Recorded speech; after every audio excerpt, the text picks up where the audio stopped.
तो आप ऐसा करें कि इसकी मेन पेज पे आ जाएं। यहाँ से हम एक नई रेपोजिटरी क्रिएट कर लेते हैं। उसका नाम रखते हैं न्यू रेपो।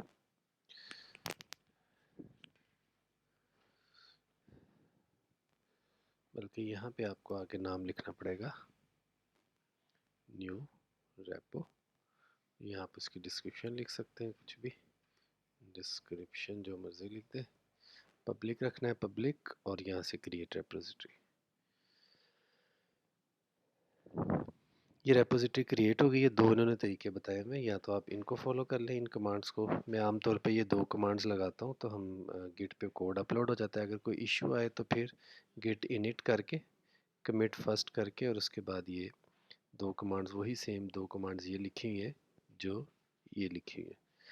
तो अब डेस्कटॉप के ऊपर मेरे पास एक प्रोजेक्ट बना हुआ है, उसका नाम है new app for Git. Git पे अपलोड करने के लिए रिएक्ट जेएस का ये प्रोजेक्ट है, cd new app for Git, ये आगे।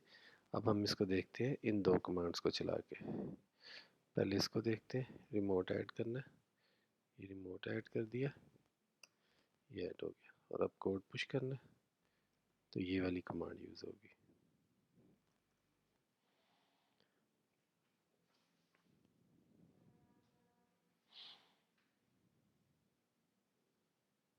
ये कोड पुश हो गया। अब आप इसी लिंक को रिफ्रेश करेंगे ना, तो इस जगह पे इसकी बजाय कोड आ जाएगा।